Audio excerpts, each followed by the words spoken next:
पहिला रूल्स तुम्हाला ज्या वेळेस म्युच्युअल फंड समजते त्यावेळेस तुम्ही इन्व्हेस्टमेंट चालू करा. छोटी मुलं सुद्धा खाऊचे पैसे ते त्यांच्या अकाउंट मध्ये टाकू शकतात. Mutual fund is subject to the market risk. Market risk म्हणजे नेमके धोके काय आहेत? हा SIP सगळा गेम आहे कंपाऊंड इंटरेस्टचा. कोरोनामध्ये असे 2 स्टॉक होते जे वाढत राहिले. पूर्णपणे सर्वांसाठी हा पर्याय उपलब्ध आहे, तो म्हणजे म्युच्युअल फंड. नमस्कार, स्वागत आहे तुमचं नवीन पॉडकास्ट मध्ये. आज आपण गुंतवणूक या महत्वाच्या विषयावर चर्चा करणार आहोत. जर तुम्ही इन्व्हेस्टमेंटमध्ये नवीन असाल किंवा याविषयी जाणून घेऊ इच्छित असाल तर हा पॉडकास्ट तुमच्यासाठीच आहे.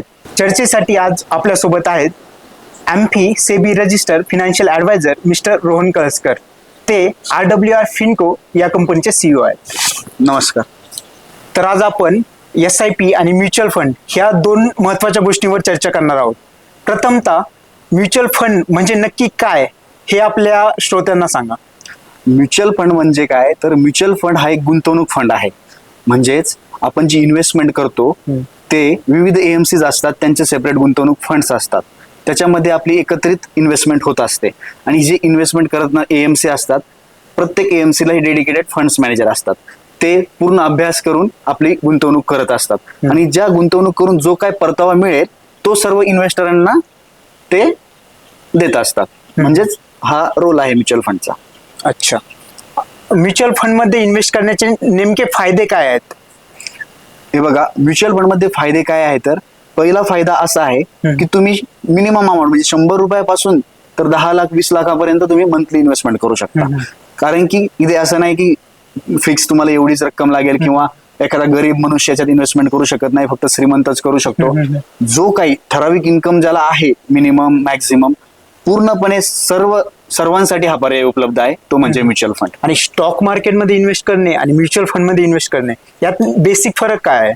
तर स्टॉक मार्केटमध्ये इन्व्हेस्टमेंट करताना तुम्हाला ठराविकच स्टॉक घेता येतात आणि म्युच्युअल फंड मध्ये तुम्हाला एकाच AMC अंडर तुम्हाला विविध क्षेत्रातील स्टॉक घेता येतात. त्याचा फायदा काय होतो, ज्या वेळेस तुमचा निगेटिव्ह मार्केट येतं त्यावेळेस तो बेसिकली स्टॉक एकच जर असेल तर तो पडतो किंवा त्याची घसरण मोठ्या प्रमाणात होते. पण तुमचे जर भरपूर क्षेत्रामध्ये असेल, तसंच तुम्हाला एक उदाहरण देतो. कोरोनामध्ये जी सिच्युएशन झाली त्या काळात आपले स्टॉक्स पडले. ठीक आहे, असे 2 स्टॉक होते जे वाढत राहिले. त्याच्यामध्ये फार्मा इंडस्ट्री एक होती आणि FMCG होते. म्हणजे मेडिकल आणि तुम्हाला ज्या दैनंदिन गोष्टी आहेत हे स्टॉक वाढतच होते.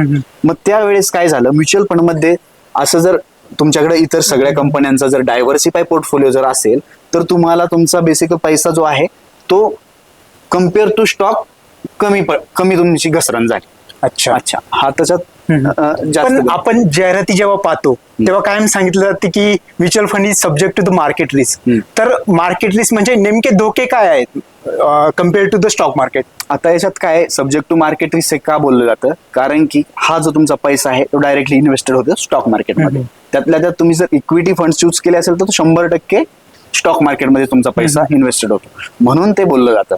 आणि याच्यात रिस्क अशी नाही, परंतु रिस्क आहे किंवा तुमचा पोर्टफोलिओ चालू आहे, तुमची इन्व्हेस्टमेंट चालू आहे, त्या दरम्यान मार्केट डाऊन मध्ये तुम्ही जर पैसे विड्रॉल करायचा निर्णय घेतला तर तुम्हाला रिस्क आहे. परंतु मार्केट डाऊन असताना तुम्ही कंटिन्युअसली ठराविक पिरियड पर्यंत इन्व्हेस्टेड राहिलात तर नक्कीच तुम्हाला यामध्ये कोणतीही रिस्क नाही. हे झालं म्युच्युअल फंड बद्दल. आणि SIP म्हणजे काय नेमके?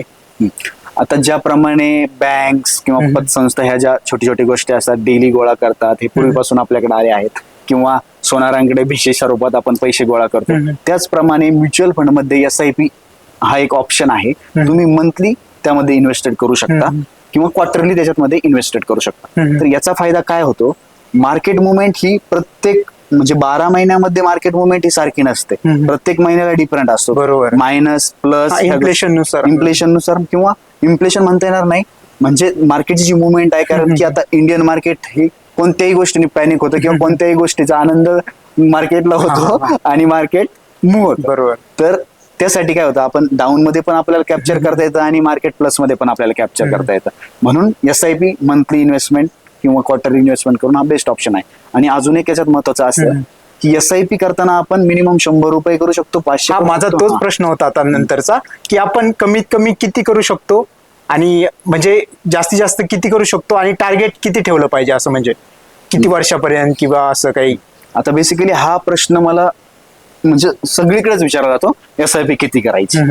SIP ही तुमच्या इन्कमवर डिपेंड असतात. इन्कम काय ही माझ्यापेक्षा जो SIP करतो त्याला माहिती असतं. म्हणजे त्याचा इन्कम मायनस एक्सपेन्सेस जे काय त्याचे खर्च राहतील त्याच्यानंतर जेवढं पोटेन्शियल आहे तेवढी तो SIP करू शकतो.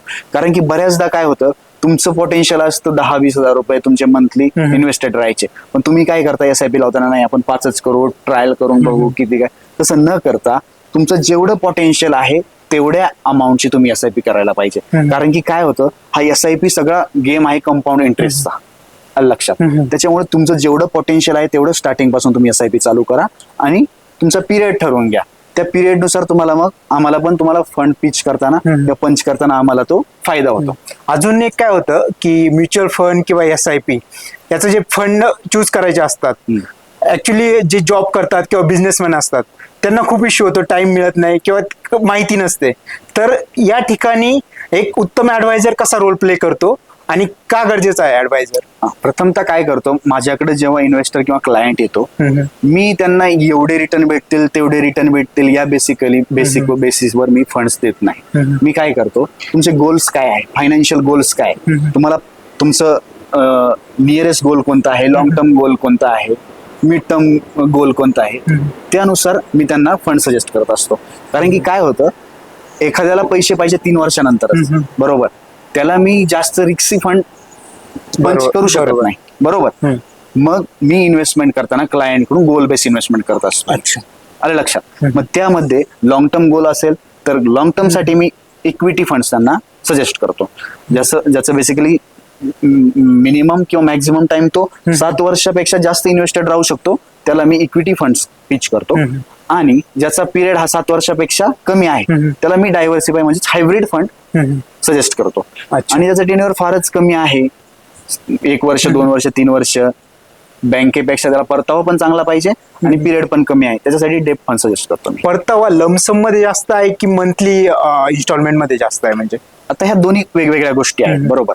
तुम्ही लमसम इन्व्हेस्टमेंट करताय तर त्याचा काय, एकतर लॉंग तुम्हाला पिरियड जास्तच द्यावा लागेल, बरोबर. असं नाही तुम्ही आता इन्व्हेस्टमेंट केली आणि 2-4 महिन्यात तुम्हाला वाटले पाहिजे की पैसे आपला परतावा मिळाला पाहिजे जास्त, तसं होत नाही. कारण मार्केटमध्ये तुम्ही लमसम टाकले आता 10 लाख आणि मार्केटमध्ये निगेटिव्ह असं होतं, तर एखादा पिरियड महिनाभर मार्केट कंटिन्यू निगेटिव्ह येतं, त्यावेळेस तुम्हाला त्याचा परिणाम जास्त मोठा बसतो. म्हणजे तुम्ही मायनस मध्ये तुमची इनिशियल जी इन्व्हेस्टेड व्हॅल्यू आहे त्याच्यावरच तुम्हाला फटका बसतो. परंतु SIP मध्ये काय होतं, प्रत्येक महिन्याला तुमची जी अमाऊंट चालू आहे तुम्ही प्लस मायनस या दोन्ही गोष्टी कॅप्चर करू शकता, बरोबर. म्हणून compare to lump sum SIP best आहे. पण त्यात पण आहे, तुमची ज्या फंड्स मध्ये SIP चालू आहे त्याच फंड मध्ये तुम्ही लमसम करा. जसे पैसे येतील तसे ऍडवायझरला तुम्ही सांगू शकता की माझ्याकडे आता ठराविक पैसे आहेत, मग त्यानुसार मार्केटचा अंदाज घेऊन मी त्या पिरियड मध्ये तुमचे ते पैसे. आणि समजा जर मॅच्युरिटी पिरियडच्या आधीच जर एखाद्याला पैशाची गरज लागली तर मग काय ऑप्शन आहेत? जर फंड्स मध्ये ओपन एंडेड, क्लोज एंडेड असे फंड्स असतात. बेसिकली माझ्याकडे मी तर ओपन एंडेडच फंड देतो सगळ्यांना, कारण इमर्जन्सी कधी येईल हे सांगू शकत नाही, बरोबर. त्याच्या आधीच आपण विचार करू, म्हणजे जेवढं पोटेन्शियल आहे तेवढीच इन्व्हेस्टमेंट करायची. आणि आपल्याला जे धोके येतात, मोस्टली धोके काय येतात, पैसे अचानक काढायची वेळ केव्हा येते आपल्याकडे, मेडिकल इश्यू, बरोबर. येस, सगळ्यात भारतामध्ये किंवा आपल्या ग्रामीण भागामध्ये सगळ्यात हेवी इश्यू जो येतो तो येतो मेडिकल इश्यू.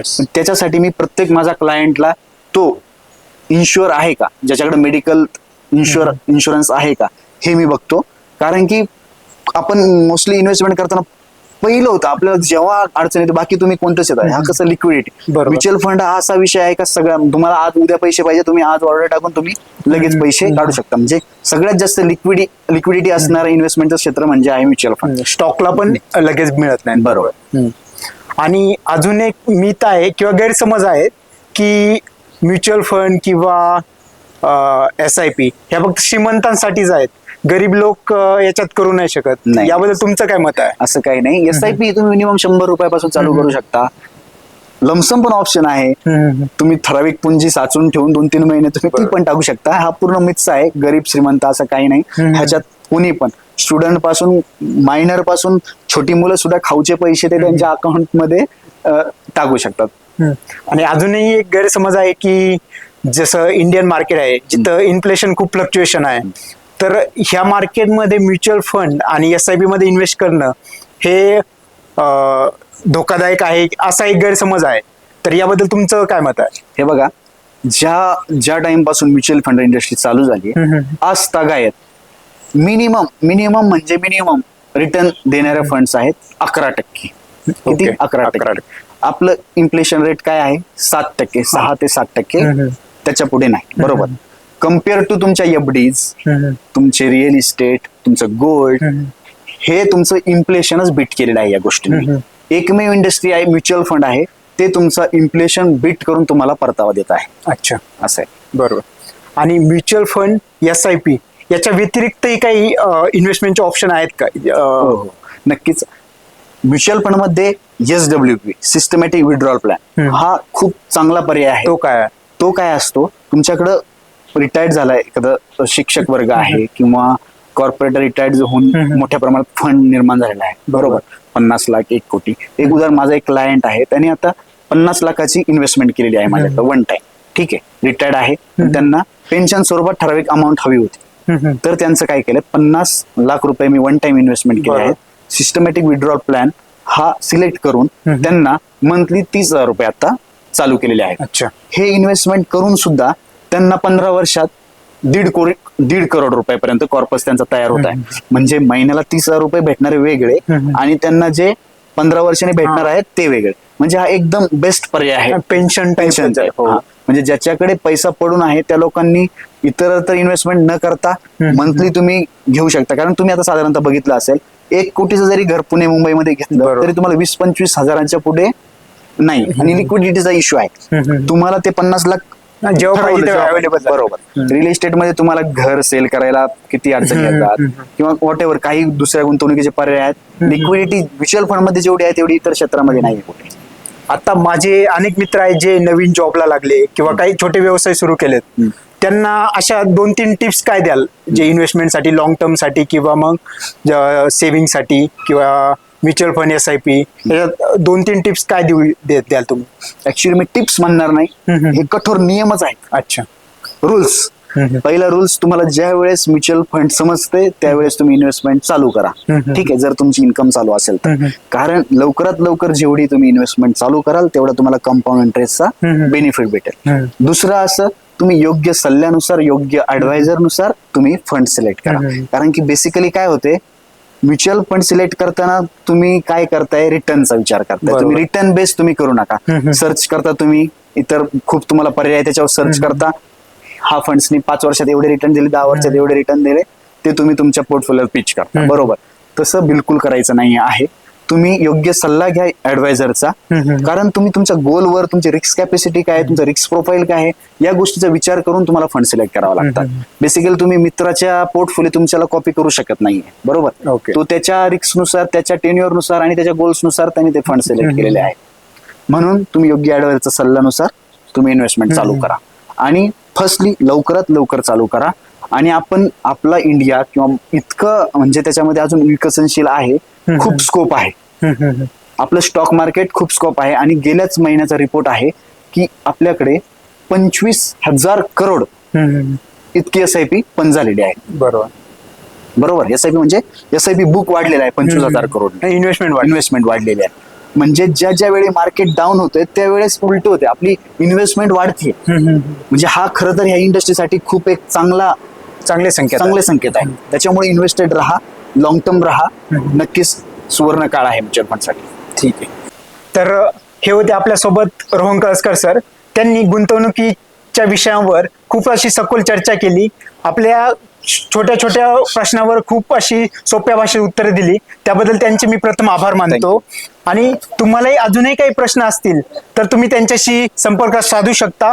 त्यांचे कॉन्टॅक्ट डिटेल्स डिस्क्रिप्शन मध्ये दिलेले आहेतच. तरी तुम्ही भविष्यात raisewithrohan.finco या सोशल मीडिया पोर्टल, इंस्टाग्राम किंवा YouTube इथे फॉलो करू शकता व त्यांच्याशी जॉईन होऊ शकता. थँक्यू.